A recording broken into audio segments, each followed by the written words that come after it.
अस्सलामुअलैकुम। उम्मीद करता हूँ आप सब खैरियत से होंगे। आज की वीडियो में हम पढ़ेंगे स्ट्रोक की मैनेजमेंट के बारे में।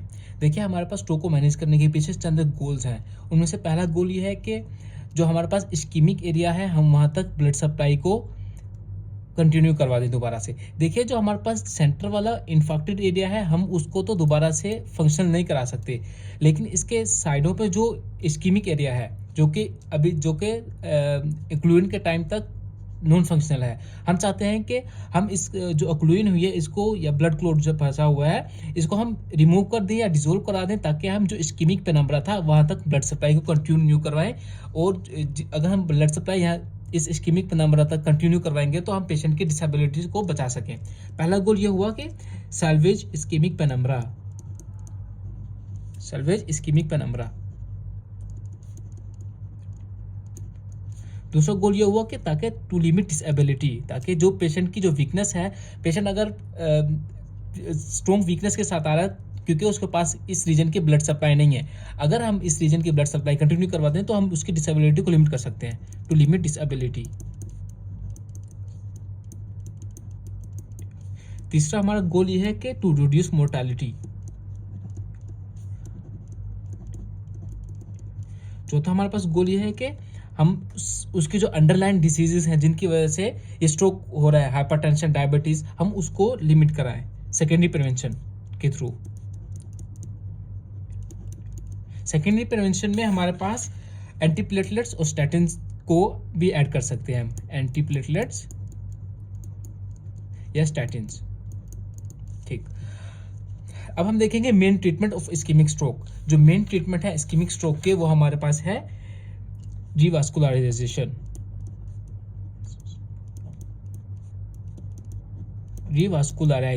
रिवास्कुलराइजेशन का मतलब यह हुआ कि जो ब्लड क्लॉट जो वेसल में फंसा हुआ था, हम उसको ब्लड क्लॉट को डिसोल्व या रिमूव करवा के हम इस रीजन की ब्लड सप्लाई को दोबारा से कंटिन्यू कर सकें। रिवास्कुलराइजेशन में हमारे पास दो तरीके हैं जिनकी वजह से हम इस क्लॉट को या तो हम डिसोल्व करा लें मेडिसिन के थ्रू।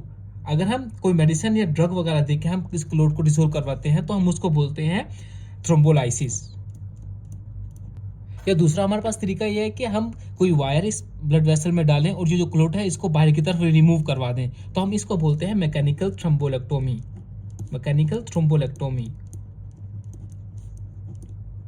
ठीक, ये हमारे पास दो तरीके हैं जिनकी वजह से हम रिवास्कुलराइजेशन करवा सकते हैं। ठीक, अब इसके थ्रोम्बोलाइसिस के पीछे मैकेनिज्म क्या है। देखिए, हमारे पास बॉडी में कोई इंजरी होती है तो हम वहाँ पर हमारे पास जो प्लेटलेट्स, हमारे वहाँ पर प्लेटलेट प्लग आकर जमा हो जाता है ताकि जो ब्लीडिंग को है ज़्यादा से ज़्यादा बचाया जा सके। और प्लेटलेट प्लग के साथ हमारे पास होता है फिब्रिन प्रोटीन भी, फिब्रिन भी आकर जमा हो जाता है, प्लेटलेट प्लग प्लस फिब्रिन। और ये फिब्रिन हमारे पास कन्वर्ट होती है फिब्रोनेजन से, फिब्रोनेजन कन्वर्ट होती है फिब्रिन में। ठीक, और जब हमारे पास कुछ अरसे बाद वो जगह कुछ अरसे बाद जब हमारे पास उस ब्लड क्लॉट को हम ब्रेक डाउन करवाना चाहते हैं तो वो फिब्रिन कन्वर्ट होता है, फिब्रिन ब्रेक डाउन हो जाता है। और फिब्रिन ब्रेक डाउन होता है किसकी मदद से? प्लाज्मिन की मदद से। प्लाज्मिन की वजह से। प्लाज्मिन आमतौर पर अपनी इनएक्टिव फॉर्म में पाया जाता है, प्लाज्मिनोजन। प्लाज्मिनोजन प्लाज्मिनोजन कन्वर्ट होता है प्लाज्मिन में, जो कि आके इस फिब्रिन को ब्रेक डाउन करवा देता है। ठीक, और ये प्लाज्मिनोजन कन्वर्ट होता है प्लाज्मिन में टिश्यू प्लाज्मिनोजन एक्टिवेटर की वजह से, टिश्यू प्लाज्मिनोजन एक्टिवेटर। अब जो थ्रोम्बोलाइसिस है, हम इसमें यही टिश्यू प्लाज्मिनोजन एक्टिवेटर ही देते हैं ताकि जो प्लाज्मिनोजन है वो प्लाज्मिन में कन्वर्ट हो और वो आकर फिब्रिन क्लॉट को डिसोल्व करवा दे। हम इसको बोलते हैं थ्रोम्बोलाइसिस। ठीक, और इसमें चंद एक ड्रग्स हैं, फॉर एग्जांपल एटिप्लेज या रेटिप्लेज या टिनेक्टिप्लेज। ये चंद तरह के ड्रग्स हैं जो कि हम थ्रोम्बोलाइसिस में यूज करते हैं। दूसरा जो हमारे पास तरीका है मैकेनिकल थ्रोम्बोलेक्टोमी, उसमें हम वायर को ब्लड वेसल के अंदर दाखिल करेंगे और जो ब्लड क्लॉट था इसको हम बाहर की तरफ खींच लेंगे। ठीक, अब हमारे पास कुछ इंडिकेशन है मैकेनिकल थ्रोम्बोलेक्टोमी की, वो हम देखते हैं। देखिए, मैकेनिकल थ्रोम्बोलेक्टोमी के लिए हमारे पास एक जो पहली कंडीशन है वो ये है कि जो ओक्लूजन हुई है वो लार्ज वेसल ओक्लूजन हो। देखिए लार्ज वेसल एक्लूजन में लार्ज वेसल कौन कौन सी हैं? लार्ज वेसल है हमारे पास internal carotid artery, internal carotid artery या internal cerebral artery, anterior cerebral artery, cerebral artery का प्रोक्सिमल पोर्शन, प्रोक्सिमल पोर्शन, या हमारे पास middle cerebral artery, middle cerebral artery का भी प्रोक्सिमल पोर्शन जिसको हम बोलते हैं M1। ये है हमारे पास लार्ज वेसल्स। अगर इन लार्ज वेसल की एक्लूजन हो तो हम उसमें मैकेनिकल थ्रोम्बोलेक्टोमी करेंगे। ठीक, लार्ज वेसल एक्लूजन और जो हमारे पास पेशेंट प्रेजेंट कर रहा हो वो हो लेस देन 6 आवर्स। ठीक, जो पेशेंट है उसके जो सिम्टम्स हैं स्ट्रोक के वो प्रेजेंट वो 6 आवर्स पहले स्टार्ट हुए हों, उनको ऑनसेट है 6 आवर्स पहले स्टार्ट हुए हों। ठीक, या हमारे पास दूसरी कंडीशन है, इंडिकेशन है मैकेनिकल थ्रोम्बोलेक्टोमी की, वो है large vessel occlusion, occlusion plus जो पेशेंट है वो उसके ऑनसेट सिम्टम्स शुरू हुए हो 6 से 24 आवर्स पहले, 6 से 24 आवर्स पहले, प्लस उसके पास MRI परफ्यूजन स्कैन भी हो, परफ्यूजन स्कैन। ठीक, ये MRI परफ्यूजन स्कैन हमें दिखाएगा कि इंफेक्टेड एरिया का साइज कितना है और जो इस्कीमिक पेनम्ब्रा है उसका साइज कितना है। हम इस MRI परफ्यूजन स्कैन की मदद से ये पता लगा सकते हैं कि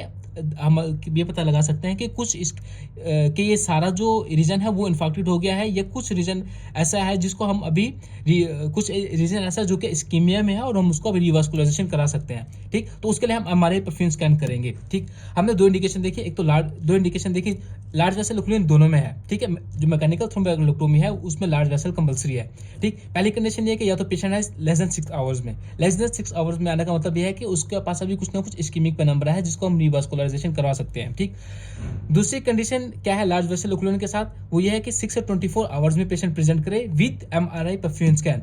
MRI परफ्यूजन स्कैन हमें ये बताएगा कि कितना रीजन है जो कि इस्कीमिक पेनम्ब्रा है, हम उसको सेव कर सकते हैं। ठीक, अब एक कुछ इंडिकेशन है ये हो गया मैकेनिकल थ्रोम्बोलेक्टोमी की इंडिकेशन। आगे इंडिकेशन है थ्रोम्बोलाइसिस की। थ्रोम्बोलाइसिस की इंडिकेशन ये है कि जो पेशेंट प्रेजेंट करे वो लेस देन 4.5 आवर्स में अगर प्रेजेंट करे तो हम उसकी थ्रोम्बोलाइसिस करवाएंगे, यानी कि हम उसको जो वो ड्रग्स देंगे जिनकी वजह से थ्रोम्बस डिसॉल्व हो जाए। उसके अलावा कुछ कंट्रा इंडिकेशन है थ्रोम्बोलाइसिस की, वही है कि जो स्ट्रोक इन्वॉल्व कर रहा हो more than one third region of middle cerebral artery.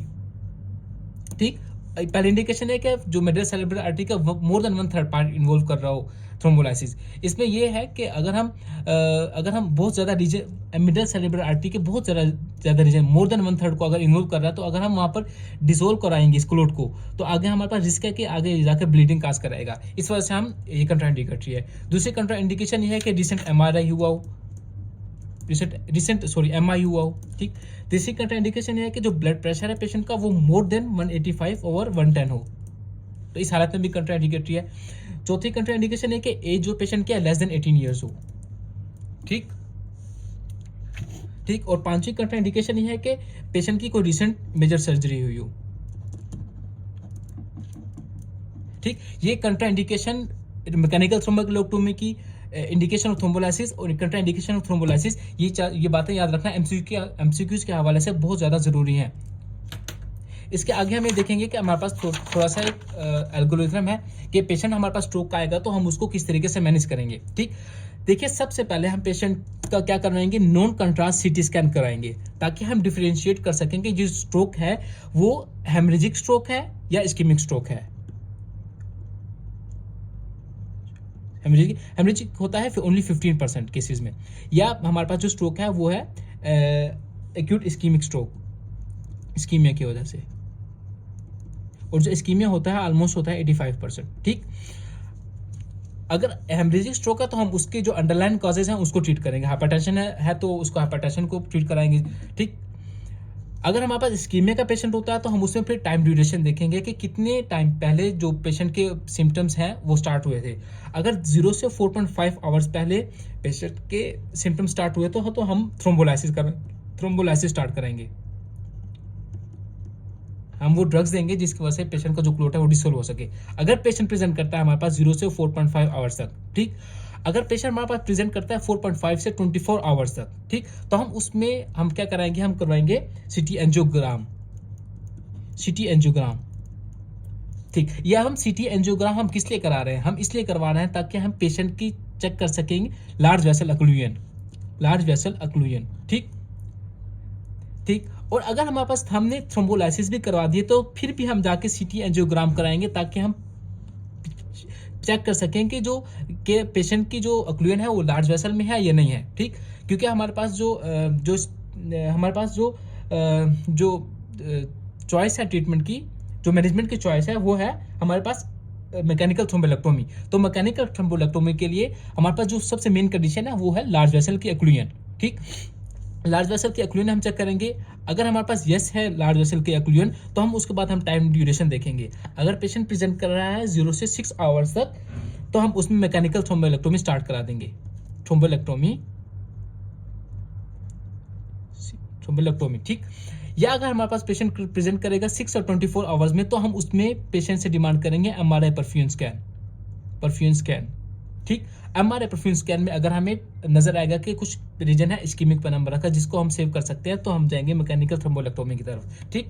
एक दफा दोबारा ऐसे देख लेते हैं, ये मैनेजमेंट बहुत ज्यादा इंपॉर्टेंट है। स्ट्रोक का पेशेंट हमारे पास आएगा तो हम सबसे पहले कराएंगे नॉन कंट्रास्ट सीटी स्कैन, ताकि हम डिफरेंशिएट कर सकें कि इस्कीमिक स्ट्रोक है या हेमरेजिक स्ट्रोक है। अगर इस्कीमिक स्ट्रोक है तो हम उस पर के बाद टाइम ड्यूरेशन देखेंगे।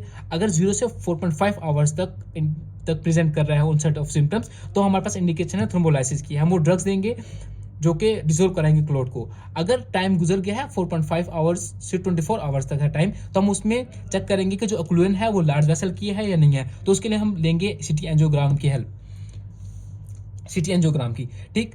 सिटी एंजियोग्राम पे हम चेक करेंगे कि लार्ज वेसल की अक्लूजन है या नहीं है। अगर यस है तो फिर उसके बाद हम देखेंगे टाइम ड्यूरेशन। टाइम ड्यूरेशन अगर 0 से 6 आवर्स तक प्रेजेंट किया पेशेंट, तो हम मैकेनिकल थ्रोम्बोलेक्टोमी की हमारे पास इंडिकेशन है। और अगर हमारे पास 6 और 24 आवर्स के दौरान आया, तो हम उसके लिए हम एमआरआई परफ्यूजन स्कैन कराएंगे। और अगर हमें एमआरआई परफ्यूजन स्कैन में हमें वो रीजन देखेंगे जहाँ पर इस्कीमिया हुआ है, यानी कि सारा रीजन इन्फेक्टेड नहीं हुआ, हम कुछ ऐसा एरिया है जिसको हम अभी बचा सकते हैं, तो हम उसके लिए मैकेनिकल थ्रोम्बोलेक्टोमी करेंगे।